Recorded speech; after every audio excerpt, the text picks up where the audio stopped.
Nakon presađivanja paprika, bilo da se radi o uzgoju na otvorenom ili u zatvorenim prostorima, nerijetko se susrećemo sa različitim izazovima. Prvenstveno, problem stvaraju vremenski uslovi koji su, malo je reći, nepredvidivi i neočekivani za ovo doba godine. Iako smo u ovo vrijeme naviknuli da su biljke lijepo ušuškane u zemlju i da već lijepo napreduju, ova godina je posve drugačija. Visoke temperature i suša u početku, sada praćene naglim zahlađenjem i obilnim padavinama, nešto je što ostavlja veliki trag na našim biljkama. Ljubičasto obojeni listovi i uvijanje posljedica su reakcije paprike na uslove uzgoja. Uzroci koji dovode do ovih pojava su različiti, ali možemo djelovati preventivno i spriječiti ih. Ostanite sa mnom i poslušajte sve o ovoj temi, a za još sličnih savjeta zapratite naš kanal, podržite nas klikom na like ili podijelite video sa prijateljima na društvenim mrežama. Često se kaže kako je paprika svojevrsna gospođa u svijetu povrća. To je toploljubiva kultura koja ima velike zahtjeve. Vrlo često se na njezinom listu mogu vidjeti promjene koje su reakcija biljke na uslove u kojima se uzgaja. Najčešće se javljaju ljubičasta boja listova i njihovo uvijanje. Biljke znakove nezadovoljstva pokazuju na listovima i na svom izgledu. Vrlo je važno znati prepoznati šta ih muči i šta im to nedostaje. Na listovima paprike često možemo primijetiti da su postali ljubičasti. Postoji više razloga koji mogu dovesti do toga. Kao što sam rekla, vremenske prilike u ovoj godini su prvenstveno pogodovale nastanku takvog poremećaja. Ipak najčešći razlog je nedostatak fosfora. Bilo da se radi o manjku tog makroelementa u zemljištu ili nemogućnosti biljke da ga usvoji. Disbalans u opskrbi mineralima može dovesti do blokade fosfora u zemljištu. Ima ga dovoljno, ali nije dostupan biljkama. Također, nepoštivanje plodoreda može biti jedan od uzroka. Uzastopan uzgoj jedne kulture na istom mjestu jednostrano iscrpljuje zemljište. Vrlo često ćemo i primijetiti ljubičastu boju lišća paprike kada je temperatura zraka ispod 15 stepeni Celzijusa ili kada dolazi do naglih promjena temperature. Tada paprika nije u stanju apsorbirati fosfor iz zemljišta i kada ga ima dovoljno. Ona je toploljubiva biljka kojoj nikako ne odgovaraju te oscilacije temperature i niske temperature. Zato je važno da ima dovoljno hranjiva. Nedostatak vlage tokom sušnog perioda također može dovesti do smanjenog usvajanja i ove pojave, ali i prevelika količina padavina koja ispira zemlju i odvodi hranjiva u dublje slojeve tla, što ih čini nedostupnim korijenu paprike. Budući da je ova pojava posljedica disbalansa u ishrani biljke, a kao što sam rekla, mogu je izazvati različiti uzroci, najbolje je kada ih možemo spriječiti. Na neke možemo djelovati, a na neke ne. U plastenicima i staklenicima sa grijanjem možemo spriječiti djelovanje temperature ispod 15 stepeni. Optimalne vrijednosti kreću se od 22 do 25 stepeni. Tokom noći poželjno je da je ona malo niža. Biljke treba saditi na zemljište koje je bogato hranjivima, redovno ih prihranjivati tokom perioda vegetacije. Nakon presađivanja treba ih prihraniti gnojivima bogatim fosforom, a voda za zalijevanje ne bi smjela biti hladna. Već smo dosta govorili o tome kako prihraniti biljke na prirodan način.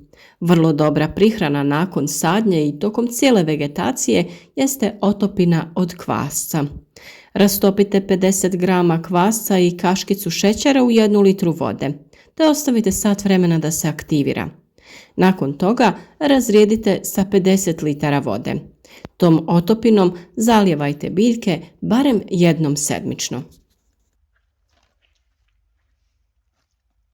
Drugo hranjivo je ono od žare. 1 kg listova potopi se u 10 litara vode i neka stoji 15 dana.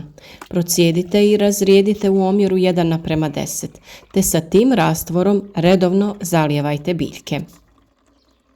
No vrlo je važno u ovakvim situacijama biljke prihraniti folijarno kada se ukaže prilika. To znači prskati ih preko lista. Na isti način pripremite koprivu i razrijedite u omjeru 1:50 te prskajte vaše biljke. Na taj način će biljke lakše usvojiti neophodna hranjiva kada korijen nije u mogućnosti da ih usvoji. Postoji mnoštvo prirodnih proizvoda koji su odlična prihrana i biljke vraćaju u život. Black Up je organski proizvod namijenjen poboljšanju rasta i ishrane biljaka. Sadrži visoko učinkovite i asimilirajuće huminske tvari. Poboljšava strukturu tla, pogoduje apsorpciji hranjivih tvari, povećava sposobnost zadržavanja vode i prozračnost tla, omogućuje ispiranje soli i nudi nenadmašne uslove za uzgoj. Sadrži i kalij koji je neophodan za prijenos šećera i stvaranje škroba, te je dopušten za korištenje u ekološkoj proizvodnji. A jedan od njih je i sinergon koji mi često koristimo u ovakvim situacijama kako bi ojačali naše biljke. To je također tekuće organsko hranjivo namijenjeno folijarnoj primjeni kod biljaka koje su podložne ambijentalnom i fiziološkom stresu.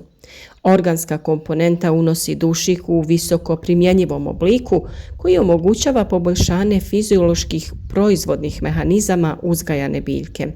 Na ovaj način biljke gnojene sa sinergonom su otpornije, aktivnije, vitalnije i produktivnije. Njegovim korištenjem dobiva se veća otpornost na klimatske nepogode, bolji vegetativni razvoj, bolja opšta uravnoteženost biljke i veća produktivnost. Njegovo korištenje je vrlo jednostavno. 30 ml sredstva dodaje se na 15 litara vode i sa tom otopinom se folijarno, to jest prskanjem, prihranjuju biljke.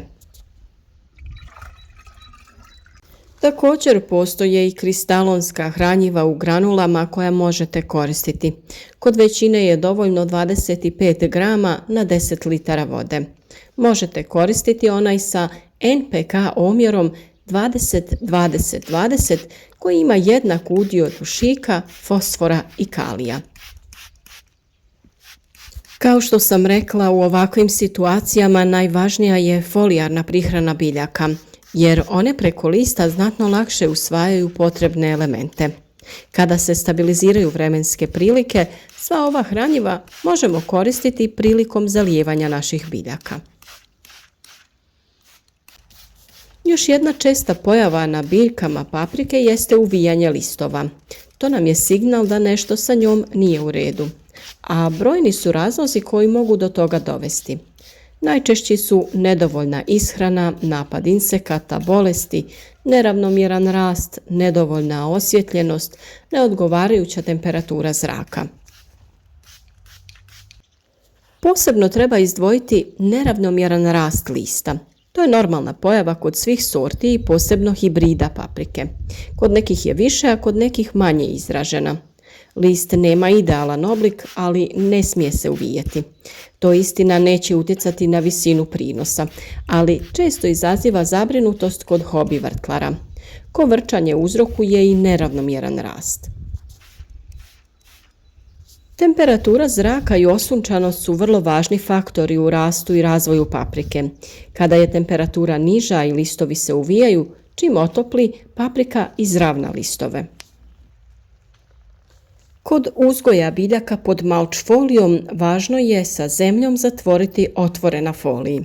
Kada to ne bi učinili, vrući zrak koji se ispod folije dosta zagrije bi izlazio na te otvore i udarao direktno u naše biljke, a na taj način bi spalio donje listove i oštetio samu stabljiku. Tako da u ovim slučajevima trebamo biti oprezni i na otvore dodati zemlju. I nedostatak kalija u zemljištu može dovesti do pojave uvijanja listova. U ekstremnim slučajevima može uzrokovati čak propadanje biljke. Dodavanjem hranjiva koja su bogata tim elementom možemo spriječiti taj problem. Dobro rješenje su ona hranjiva na bazi pepela ili biljna od gaveza. Uvijanje listova može biti posljedica djelovanja grinja ili lisnih ušiju. Ovi štetnici listove bodu i sisaju da se on zbog toga uvija i deformira. Naravno, to je posebna tema kojoj ćemo posvetiti poseban video i dati vam detaljne upute kako se boriti protiv ove pojave. O pripravcima od pepela i gaveza kao i koprive i kvasca smo pričali u nekoliko videa, pa kako ne bi previše dužila, među zadnje objavljenim videima na kanalu lako ćete pronaći sve ove recepte. Za sve bitne savjete o uzgoju voća i povrća kako bi i vi imali izobilje paprike i ostalih biljaka, zapratite naš kanal i kliknite obavezno na znak zvonca kako bi redovno dobivali obavijesti o svakom novom korisnom savjetu.